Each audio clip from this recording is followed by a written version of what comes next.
7 años que cuando se cumplieron, dice la Biblia que su suegro lo engañó, porque a Lea, la hermana mayor. Y pues después de que lo engañó le dijo, no, es que aquí está muy claro que aquí la costumbre dice que la mujer menor no se puede casar si la mayor no está casada. ¿Y cómo estaría enamorado Jacob, que dice que trabajó otros 7 años por Raquel? O sea que terminó trabajando. La Biblia expresa, cuando ustedes leen la historia, dice que a Jacob le parecieron días. Imagínense pues. O sea que él estaba realmente enamorado. En un momento determinado podríamos decir que Raquel tenía todo a su favor. Era una mujer bonita, atractiva, preferida. Pero cuando se casó, pues las cosas cambiaron. Porque ¿sabe qué pasó? Que se casaron y Lea empezó a tener hijos, y le nacieron casi 6 hijos y a ella no le nacían hijos. Obviamente esto lo que generó fue un conflicto muy grande entre ella y su esposo. Cuenta en el capítulo 30, en el capítulo, bueno, sí, a ver, ¿dónde voy? Génesis 29, 20 es cuando dice que le parecieron a Jacob pocos días, ¿sí? Pero vemos en el capítulo 30 cuando comenzamos, capítulo 30 de Génesis, porque ahí está la historia, dice que Raquel le dice a Jacob, dame hijos, ¿sí? Dame hijos o me muero, ¿sí? A lo que Jacob le responde, versículos 1 y 2, ¿acaso crees que soy Dios? Respondió Jacob airadamente, ¿sí? Entonces, vamos a poner en contexto para que vayamos avanzando. El deseo de Raquel era tener hijos, ¿sí? Y podríamos decir que cuando eso se convirtió en su fuente de felicidad, ahí es cuando entramos a la definición de ídolos de las que hablamos ayer. Yo no puedo convertir ninguna situación en mi vida en una fuente de seguridad ni de felicidad, porque ahí es cuando empiezan los ídolos a surgir en el corazón. ¿En qué pongo mi confianza y mi esperanza? Como ese era su anhelo, entonces ella, al que empezó a increpar fue a su esposo, decirle que le tenía que dar hijos. Si bien respondió Jacob, no, el que da la vida, ¿quién es? Dios, no soy yo. Yo no tengo nada que ver en esto. Y sobre todo con el agravante pues que ya hablamos de que Lea estaba teniendo más y más hijos. Ella utiliza una expresión, me das hijos o me muero. Y ojo otra vez con la expresión que ella va a utilizar, porque esa expresión nos cuenta sí, lo que ella está viviendo y lo que está expresando en su corazón. Su deseo de tener hijos como su hermana Lea era la cosa más importante de su vida.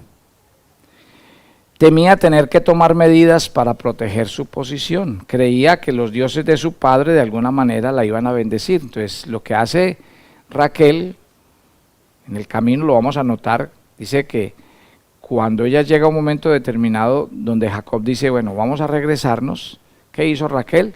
Dice que robó los ídolos de su padre.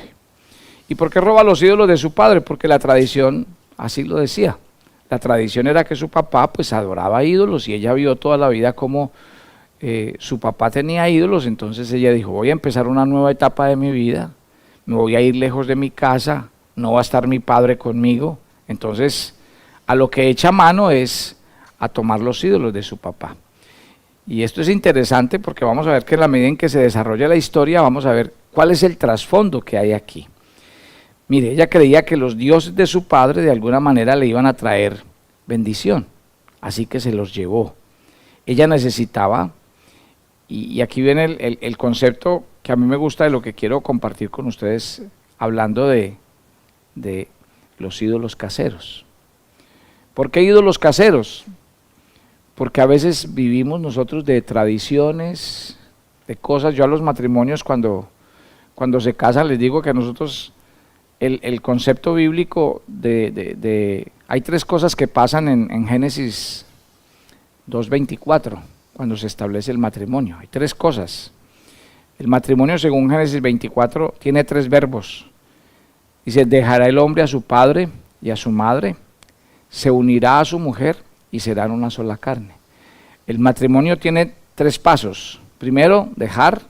Segundo, unirse. Y tercero, ser. Y el principio de separación es eso. La orden bíblica de que toda relación nueva implicaba dejar la casa del papá y de la mamá, y sobre todo si lo que quería era tener una nueva familia. Siempre ha sido así y siempre ha sido el mandato bíblico. Revelarnos a ese mandato bíblico lo único que trae es problemas, y ustedes lo saben. Vivir cerca de los papás, y más para un matrimonio que apenas comienza, definitivamente no es nada bueno. Porque cuando hay tantas opiniones, cuando hay tantas cosas, entonces a veces los matrimonios cumplen el mandato, pero lo cumplen de esta manera. A veces nos vamos de la casa del papá y de la mamá, pero nos llevamos el bulto encima. ¿Qué quiere decir? ¿Qué nos llevamos? Nos llevamos la crianza, la educación, la formación, la cultura, y ahí es donde uno empieza a ver que uno empieza a arrastrar con muchas cosas en su vida. Muchas. Uno dice, ¿y de dónde sacó esta persona a vivir endeudada? O porque hay personas que tienen hábitos de vivir endeudados y esclavos económicamente. Y sin darnos cuenta de dónde viene eso. De mi casa. Porque eso fue lo que vi toda mi vida. ¿Sí? Como la gente, o como mis papás o en mi casa se enseñó a vivir de esa manera. O no había otra manera y como que concebimos la vida y ahí nos quedamos. ¿Sí?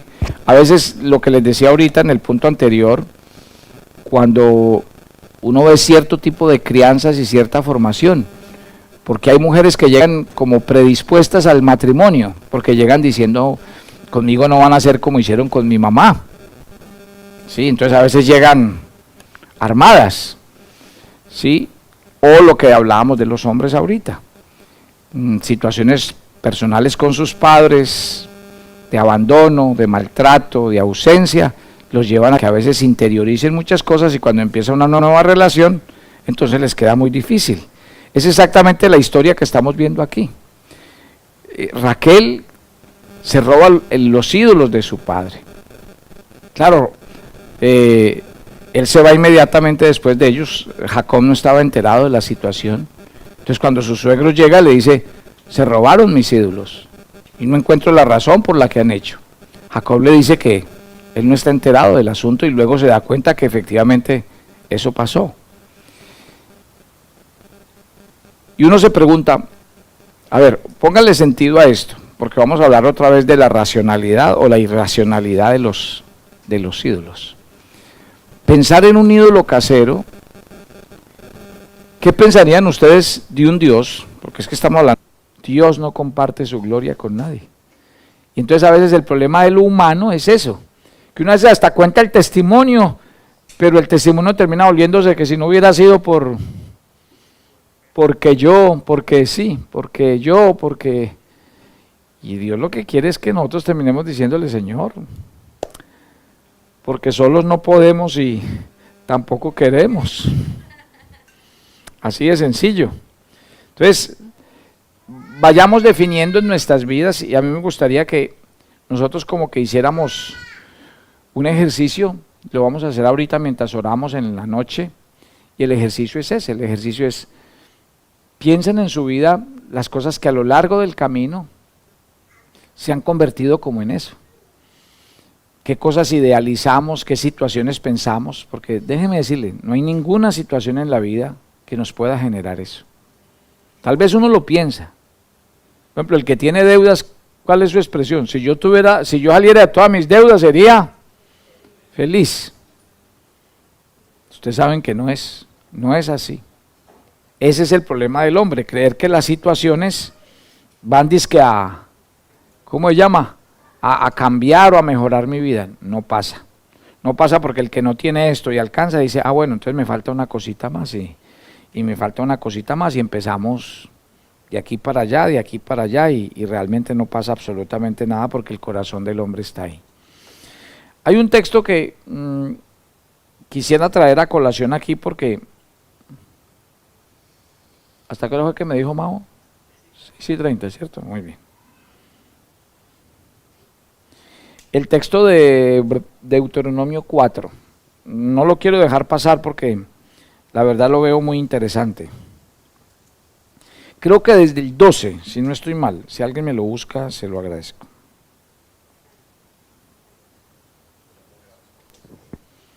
¿Sí? Desde el 12. Y habló Jehová con vosotros del medio del fuego. Mire, mire. Oísteis la voz de sus palabras, mas a excepción de oír la voz, ninguna figura visteis. Mire que el Señor es muy claro. Van a ver más adelante lo que le dice, pero yo quiero que miren este texto. Dios les dice, ¿se acuerda cuando les hablé? ¿Qué dice Dios? ¿Qué figura vieron? Ninguna. Fue mi voz contundente y clara para sus vidas. Y después sí les dice, ¿qué les dice en el siguiente versículo? Entonces, Él os anunció un pacto, el cual os mandó poner por obra, los 10 mandamientos, y los escribió en 2 tablas de piedra.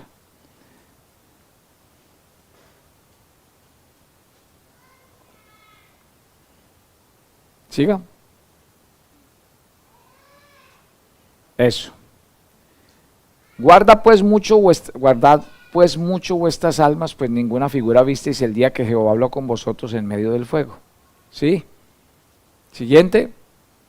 Para que no os corrompáis y hagáis para vosotros escultura, imagen de figura alguna, efigie de varón o hembra,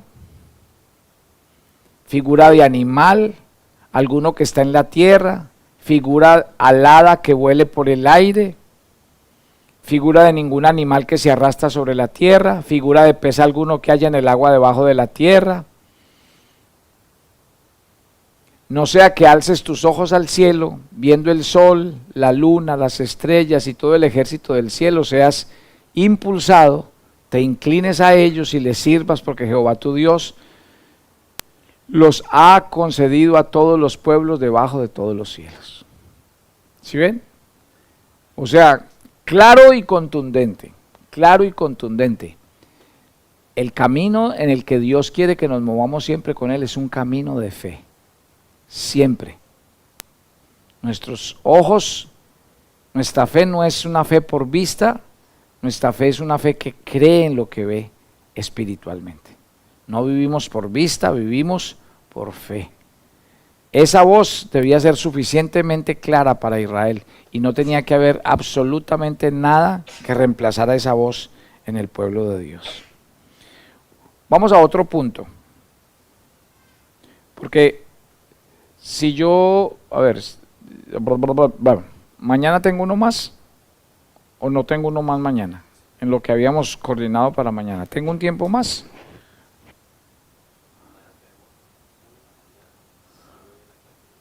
Sí, por eso, entonces está el de la mañana, el de la clausura no más, o sea, tenemos uno más, ok.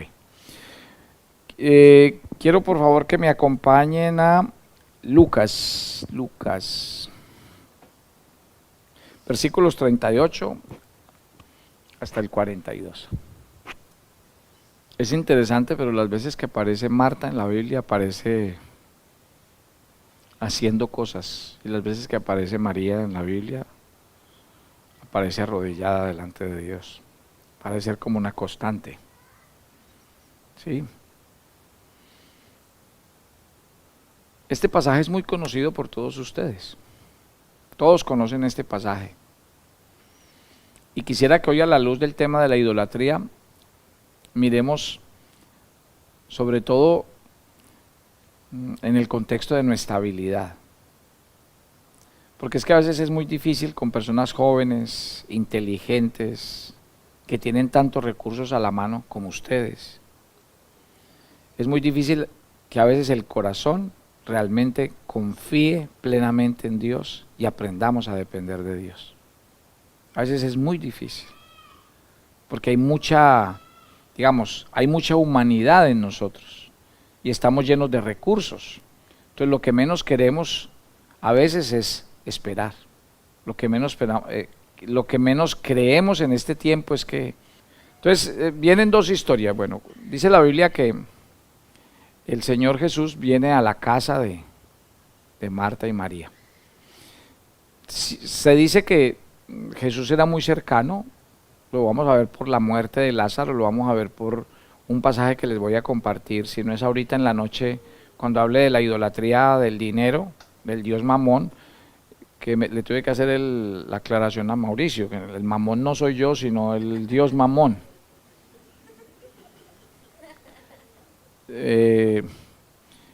Sí, porque decía que, ¿cómo era que decía el título? Carlos Ríos Mamón. No, era que, sí, que sí era el apellido mío.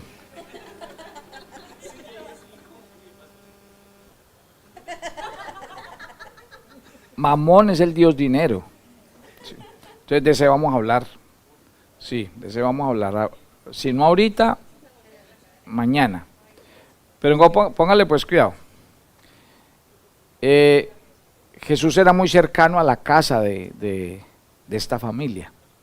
Esta casa vivía muy cerca, esta casa es muy cercana a Jerusalén. De hecho, pocas veces encontramos a Jesús quedándose en Jerusalén, sino que se quedaba en Betania, porque era un lugar muy cercano. Entonces Jesús era muy cercano a esta casa. Y dice la Biblia que un día Jesús llegó sin avisar, ¿sí? Y al llegar sin avisar, pues lo que hace es la reacción que vamos a encontrar en las dos personas que hay dentro de la casa, ¿sí? ¿Cuál es la reacción de Marta? Y hablemos de las dos por separado. Vamos a hablar de Marta. Entonces, a ver, si ustedes ven la historia, ven el escenario, Jesús llega a la casa de ambas. ¿Qué es lo que se pone a hacer Marta? Oficio. ¿Y qué quiere, a ver, como que uno qué puede interpretar de esa actitud de Marta? Eso es. O sea, otra vez, no seamos tan mal pensados diciendo que ella no quería, que ella no estaba interesada. No, eso es. O sea, lo que tenemos que ser es bien intencionados en leer el texto. Y cuando uno es bien intencionado leyendo el texto, uno dice, a ver, ahí viene nuestra representación de las cosas. Y por eso yo insisto tanto en la manera como ustedes ven y oyen. Y por eso les sigo hablando a los varones. Si uno viene de un hogar y de una familia con el papá que tiene unas concepciones, usted le habla a ciertos varones y usted jura que usted es el mejor papá del mundo o el mejor esposo del mundo, porque usted cumple unas cosas bajo el marco de lo que usted toda la vida vio y oyó. Entonces pasa lo mismo con Marta, ¿sí? A nosotros toda la vida hemos oído que es primero la obligación y luego la devoción, y eso es lo más antibíblico que hay. Pero es lo que decía la cultura. Y la cultura lo primero que le decía a uno era que cuidado íbamos a caer. Cuando usted se mete y dice que está en un grupo cristiano, ¿qué es lo primero que le advierten? Que ahora no se vaya a fanatizar. Sí, que ahora no vaya a dejar tirado el trabajo y las cosas por ir a meterse en la iglesia. ¿Por qué? Porque nosotros tendemos a hacer, ¿cómo se llama? Cambios completamente bruscos, o sea, extremos. Y aquí nadie está hablando de extremos, nadie, pero realmente es el pensamiento del hombre. Entonces, a ver, póngale cuidado a esto. Qué fácil es terminar ocupándose. Marta lo ve como algo legítimo. Ella dice, qué pena con el maestro. Eso, la idea es que la casa esté bonita, que la casa huela rico, que podamos atender a Jesús. Pero lo que ella no está midiendo es que Jesús no viene todos los días a su casa. Lo que ella no está midiendo es que Jesús tiene un mensaje para ellas. Lo que ella no está midiendo es que hay cosas que se pueden hacer después, ¿sí? Y cuando hablamos del tema de la idolatría, estamos hablando de qué lugar le damos a las cosas, a las circunstancias o a Dios. El lugar que le damos. Y por eso en la cotidianidad es fácil ver nosotros a qué le damos su tiempo, su espacio, su lugar. Aquí nadie está hablando de renunciar al trabajo, ni de volverse perezoso, ni hacer las cosas a medias. Eso no es el mensaje que tenemos los pastores a nuestras feligresías. ¿Lo han oído alguna vez? Les han dicho que salgan de trabajo, les han dicho que se vuelvan, o sea, que primero es Dios y lo demás no tiene ningún sentido. Pues yo a los pastores modernos rara vez les oigo predicar eso, porque ese no es el mensaje. El mensaje es hacer las cosas bien, ser diligentes, hacer las cosas para la gloria de Dios. Pero sí estamos hablando de colocar las cosas ¿dónde?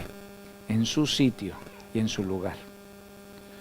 Para mí lo más importante en la vida de un cristiano tiene que ver con su vida devocional. Y yo creo que donde nosotros perdemos el año es en nuestra vida devocional. Porque si uno no coloca las cosas en su sitio y en su orden, yo les he dicho a mucha gente que me dice, pastor, a ver, ¿cómo es la cosa del devocional? Por la mañana, uno lo puede hacer por la noche, uno lo puede hacer, no, pues es que todo se puede hacer cuando quiera, cuando uno desee, pero no, hay cosas que están en su sitio, y que tienen una repercusión. Yo insisto, ¿qué pasaría si alguien le dijera a usted que si usted hace algo en los primeros 15 minutos de su vida, va a intervenir todas las siguientes horas de su día? ¿Lo haría o no lo haría? ¿Pasaría algo o no pasaría? Total. Y lo que nos hemos dejado engañar nosotros es de eso. ¿Sí? Nosotros nos dejamos engañar ¿de qué? Del mucho trabajo. Entonces, como nos ocupamos tanto, ¿qué es lo primero que sacrificamos? Lo espiritual. Y realmente lo que está pasando en la vida de Marta y de María es eso. Que llega un día donde la vida, ¿qué me pone? Me pone a escoger. ¿Y qué voy a escoger? Lo que les dije del versículo que el mismo Jesús dijo. Donde está tu tesoro, está tu corazón. Y vas a responder conforme a la escala de valores que tú tengas en tu corazón. Y por eso insisto, hay gente que dice, a mí me gustan las cosas de Dios, yo soy cristiano, pero primero es esto, primero es aquello y primero es lo otro. Y yo pienso que yo quiero que usted hoy lo piense. Piénselo. ¿Qué cosas son primero para su vida? ¿Usted cree que Dios está ocupando el lugar que debe ocupar en su escala de prioridades? Estoy hablando de escala de prioridades. Primero lo primero. Jesús dijo, busquen primeramente el reino de Dios y su justicia, y las demás cosas serán añadidas. Jesús era un hombre muy ocupado, ustedes lo saben. El ministerio no era fácil, era caminando. Y la Biblia dice que era de aldea en aldea, de sitio en sitio. Por lo cual, las jornadas de Jesús, y más en la medida en que se fue haciendo famoso, llegó un momento donde Jesús, estaba siempre rodeado de gente. Siempre, donde quiera que había multitud. ¿Se acuerdan de ese lugar donde se metió a una casa y dice la Biblia que la multitud era y por allá 4 amigos se les ocurrió traer a un paralítico y decía, permiso. ¿Quién dijo permiso si aquí todos estamos esperando lo mismo? Y por eso se les dio la idea de subirlo al techo y abrir espacio por el techo, y lo bajaron exactamente donde Jesús estaba predicando. Interesante, ese pasaje me gusta, porque es el pasaje donde por ninguna parte aparece el enfermo. Y en cambio lo que Dios termina resaltando es que al ver Jesús la fe de ellos, ¿de quiénes? De los amigos. De los amigos. Pero Jesús estaba rodeado de gente, Jesús estaba muy ocupado. Yo no sé si algún día han tenido esta experiencia, pero yo le quiero decir, hay gente que podría decir que pero es que el pastor está predicando, ese es un trabajo fácil o suave. Le voy a decir una cosa, la carga emocional que se maneja en estas cosas no es emocional. ¿Qué es? Es espiritual y pesa. ¿Ustedes se acuerdan cuando Jesús sanó a la mujer de flujo de sangre? Ese pasaje lo dice, porque en ese pasaje Jesús dice, de mí ha salido poder. ¿Sí?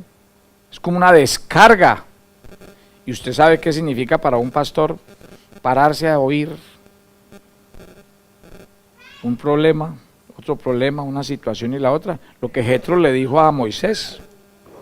Jetro le dijo a Moisés, usted a ese ritmo, oyéndole los problemas a la gente de mañana a tarde, va a quedar vuelto nada. No va a terminar nada de usted si usted no aprende a delegar. Porque esto lleva consigo, yo he tenido jornadas Y a veces uno dice, no solamente es estar de pie. Yo a veces he tenido jornadas donde uno se va y dice, parece que hubiera cargado un bulto todo el día. Y termina uno realmente cansado, realmente, ¿sí? Entonces, ¿por qué? Porque hay una descarga espiritual muy alta. Jesús era un hombre ocupado, con sus enemigos, con sus detractores, con responder. ¿Y qué dice la Biblia? Que Jesús se levantaba muy temprano a orar. Que Jesús a veces le decía a los discípulos, váyanse a dormir y yo voy a orar. La Biblia dice que Jesús, cuando la Biblia dice que Jesús reclutó a sus discípulos, nótese, devuélvase. La noche anterior había pasado toda la noche orando. ¿Por qué? Porque Jesús entendió una cosa. ¿Qué entendió Jesús? Que primero es el 1 y luego es el 2. Yo no entiendo a nosotros quién nos va a meter en la cabeza nuestras prioridades espirituales.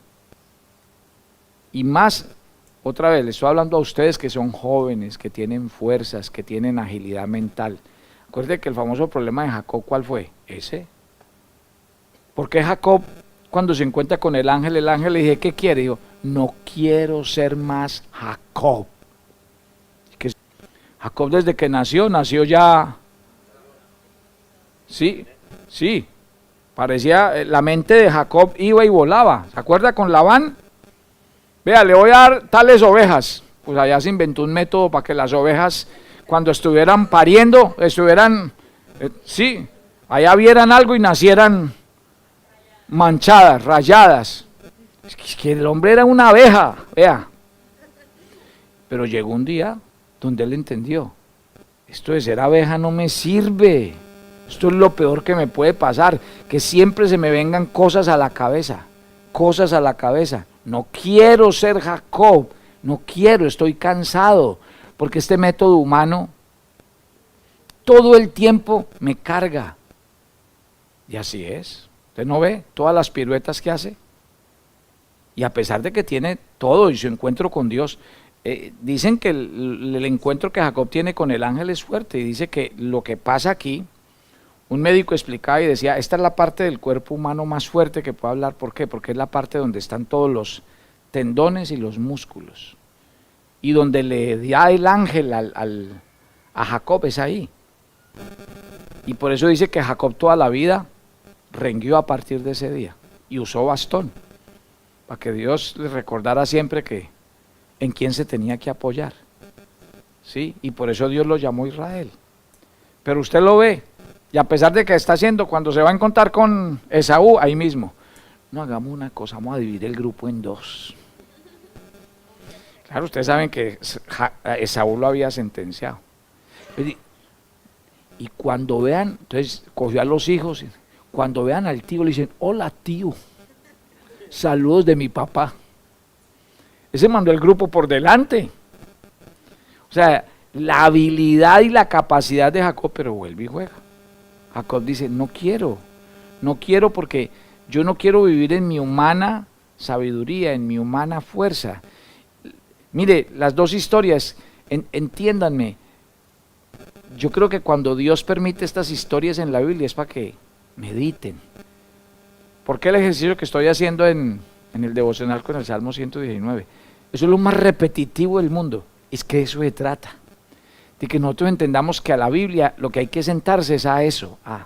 Dele vueltas. Vuelve y lea, porque es que leyendo pero es que como nosotros leemos el capítulo del día, o lo que me toca leer, entonces a veces nos perdemos. Cuando uno mira el cuadro de Lucas 10, es el cuadro de 2 personas. Y es el cuadro que me dice a mí, ¿quién es usted? ¿Marta o María? ¿Quién es usted? ¿Qué considera usted importante? ¿Qué es lo primero en su vida? Entonces yo sí quiero decirles, proyectos, planes, lo que sea. ¿Sabe qué dice el Salmo 37? Encomienda al Señor tu camino, confía en Él y Él hará. Cuando yo me levanto y me voy a hacer mis cosas, le estoy diciendo al Señor que yo puedo, que yo soy capaz. Y los que me dicen que oran mentalmente, Yo les tengo la mala noticia que no, yo sé que uno tiene que orar en todo tiempo, pero no se haga cuentos con la oración mental. Porque es que, a ver, es como si alguno de ustedes tiene una situación así urgente y va donde su pastor y el pastor le dice, le váyame hablando mientras yo voy. No.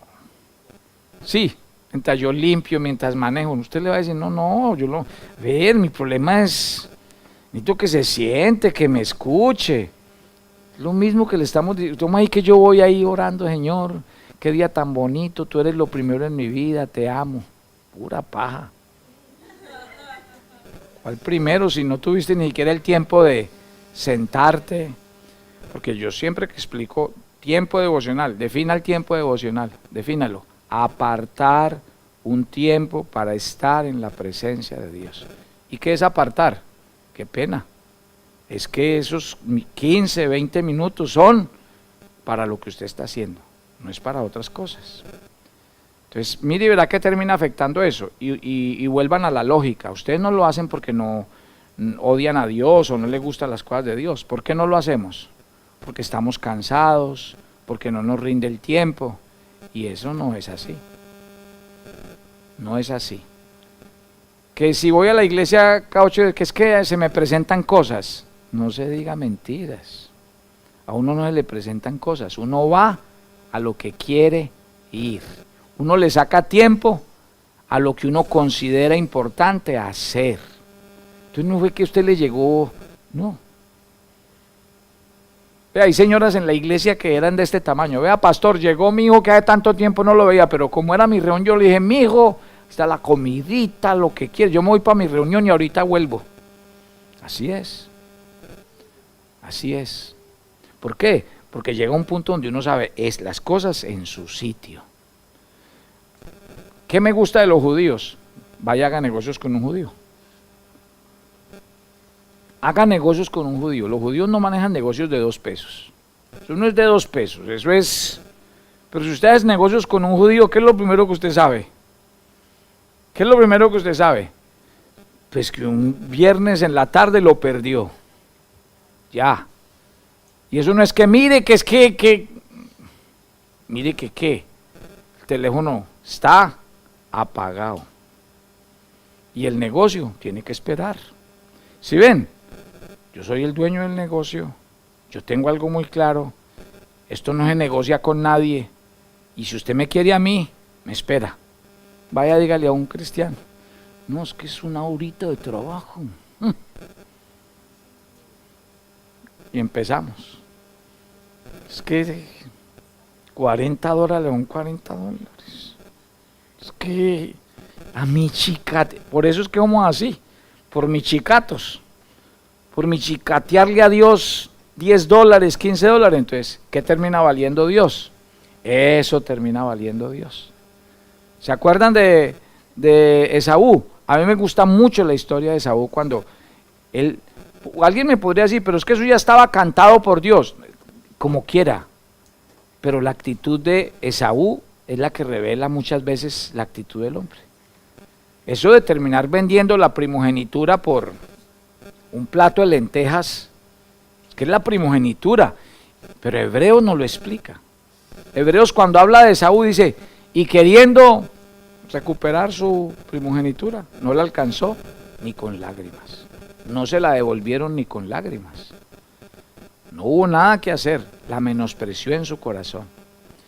Y pasa lo mismo, por eso les digo, llamen las cosas por su nombre. Llamen las cosas por su nombre. Yo le he dicho a los cristianos, hay 2 cosas en las que usted me dice dónde está Dios. Su presupuesto y su agenda. Esas 2 cosas le dicen a uno dónde está Dios en su vida. Porque en una agenda donde debe estar Dios primero, es en mi vida devocional y en mis disciplinas espirituales. Por eso le digo, si usted dice, los sábados a tal hora es mi iglesia y es de tal hora a tal hora, se acabó, se cerró y ese es mi espacio y ya está definido. ¿Sí? Que mi vida devocional, que yo me voy a tal hora, lo que sea, mi tiempo devocional, mi tiempo con Dios. ¿Sí? Su agenda habla de quién es su Dios y su presupuesto. Porque es que el diezmo se saca de primero, no de último. y en el presupuesto, uno ya sabe quién. Y ahí donde uno se da cuenta que el cristiano después se pone a hacerle reclamos a Dios y que resulta y que...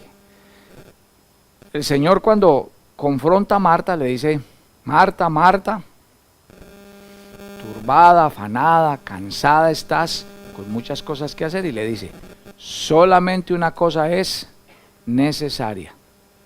Solamente una cosa es necesaria. Y ahí es donde mete a María, dice, María, ¿qué ha hecho? Ha escogido la mejor parte y no le será quitada. Ahora, uno que puede ver en términos de María, ya dejamos de hablar de Marta, ahora hablemos de María. La Biblia dice, en quietud y en reposo será vuestra salvación. Uno a veces cree que es que si se mueve, que hace de más, y volvemos al Salmo 127. Si el Señor no edifica, si el Señor no cuida, en vano, le dice a los dos. Y después termina diciendo, por demás es que os levantéis de madrugada, vayáis tarde a reposar y que comáis pan de dolores. Lo que Dios no da, no da. No da. Entonces, ¿sabe qué nos evitaríamos? Estrés, cansancio, preocupaciones, excesos. Yo creo que a veces, ¿no dicen por ahí los expertos que menos es más? Y que si de pronto nos dedicáramos un poquitico a confiar más en Dios, a meditar más en su palabra, en lo que Él dice, bajaríamos muchas cosas de nuestra vida y aprenderíamos que la salvación viene del Señor. El Señor le dijo a Josafat, esténse quietos, hoy verán la salvación del Señor. No hay para qué peleen ustedes, no es vuestra la guerra, sino mía, dice el Señor. No es con espada, ni con ejército, sino con mi Santo Espíritu. Orar por las situaciones, que para eso un cristiano ora. Un cristiano ora porque los afanes de este mundo nos llevan a hacer, a inventar, pero a veces uno ora y dice, Señor, abre tal puerta. Señor, inclina el corazón de tal persona. Yo aprendí tanto de un anciano, cuando yo recién comencé de pastor, había un anciano pastor. Y él me enseñó algo que nunca olvido. Él nos decía, siempre que oren, oren por cosas sencillas que a veces descartamos. Y él decía, vea, cuando alguno de ustedes sale hacia alguna parte, yo oro por ustedes, ¿quién se va a sentar al lado de ustedes en el bus? ¿Sí? Y así fue, yo he aprendido a orar, porque la Biblia dice, hay un proverbio que me gusta mucho, que creo que está en Proverbios 22, donde dice, como el repartimiento de las aguas sobre los ríos, así está el corazón del rey en las manos de Jehová, y a lo que él quiere, lo inclina. Wow. Dios inclina el corazón de los reyes, de los que tienen poder, eminencia. Entonces, por ejemplo, yo cuando alguien me pide que vamos para una cita, para donde el cónsul, yo le digo, Señor, usted sabe que hay cónsules que las dan de café con leche. Hay unos que, y uno siempre dice, depende de quién lo atiende. Bueno, un cristiano, ¿por qué puede orar? Señor, ¿quién me va a atender? ¿Qué puerta vas a abrir? ¿Con qué persona voy a hablar? Cuando uno ve la misericordia de Dios, es que Dios lo coloca a uno en el lugar, en el tiempo y con la persona que es. ¿Quién cuadra las tres cosas a la vez? El Señor, porque el Señor es providencial en todo y Él maneja absolutamente todo. Es que ustedes lo han visto, ustedes en muchas situaciones de sus vidas han visto que todo. Entonces yo a veces creo que nos resistimos al mundo espiritual en el que Dios quiere que vivamos. Entonces esto de los ídolos nos tiene que llevar a colocar a Dios allá donde es. Entonces eso define mucho su comportamiento en su vida espiritual. Más tranquilidad en el corazón. A ver, bájenle al ritmo. Todos aquí, bájenle al ritmo. Y aprendan a escuchar más a Dios, a oír más a Dios. A veces cuando nos levantamos, ¿qué es lo primero que hacemos? La vida es de hábitos. Y a veces es más fácil coger el celular de primero, consultar el Facebook de primero, el TikTok de primero. a llenarnos de basura la cabeza. O sea, ¿por qué no tomo una decisión? No voy a coger el celular si no he cogido primero la Biblia. Si primero no he tenido mi tiempo de oración. ¿Usted qué tiene que decir? No puede haber un día de mi vida que yo no haya leído la Biblia, porque es que la Biblia es mi alimento espiritual. No, eso no me lo puedo tolerar nunca en mi vida. Tengo que buscar mi alimento espiritual. Cuando usted hace esas declaraciones y las tiene claras y las pone en orden, ahí es cuando su vida espiritual empieza a tener sentido. Porque cuando esas pequeñas, que mire, Dios no me está pidiendo grandes cosas, grandes periodos de tiempo, no, pero usted empieza, esa Biblia, dele, y dele, y dele, eso llega. Ustedes no saben el valor espiritual que hay de ponerse frente a la Biblia. El mero hecho de que usted se ponga frente a la Biblia, a leerla, a escucharla o lo que sea, ya tiene un efecto sobre su vida. Porque es que usted no está leyendo una revista, un magazine, un periódico, usted está leyendo la palabra de Dios. Entonces, ¿a qué me tengo que exponer todos los días? A la palabra de Dios. ¿Qué nos dice el tema de los ídolos? Que tenemos muchas mentiras en el corazón. ¿Qué es lo único que puede derribar una mentira? La verdad de Dios. La verdad de Dios. El ejercicio de la Biblia en nuestras mentes y corazones funciona como el agua en un vaso. Llega y entra y ya. ¿Y qué empieza a hacer? A sacar. Uno no lo ve, pero en la física dice que lo que hace el agua es entrar, volver a salir. Eso es. Pero ¿qué pasa en ese ejercicio? Sale, no se queda nada estancado ni quieto. Es lo mismo que hay que hacer, expónganse a la Biblia. El salmista en el Salmo 119 dice, cuánto amo yo tu ley, todo el día ella es mi meditación. Coherente. Cuánto amo yo tu ley, todo el día ella es mi meditación. ¿Qué decimos nosotros, Señor? Cuánto amo tu palabra, eso es lo que no me queda tiempo, no puedo, no me da la hora. Contradicción. Yo no amo algo y lo dejo tirado, olvidado. No puedo. Coherencia. Si amo la ley de Dios, si amo el mandamiento de Dios, es porque ella es de suma importancia para mi vida. Entonces, yo con la historia de Marta y de María, lo que termino diciéndoles, mi querida familia, es que definan sus asuntos espirituales. O sea, no tiene nada que ver con la iglesia ni con su pastor, es usted y su relación con Dios, usted y su comunión con Dios, usted y sus prioridades. El resto ya lo cuentan ustedes como un testimonio, va a ser un testimonio. Usted mismo va a decir, mi vida cambió del cielo a la tierra, Dios me puso en el lugar que era, en el momento que era y empezaron a pasar cosas en mi vida. Vamos a orar, porque ya me pararon detrás de mí.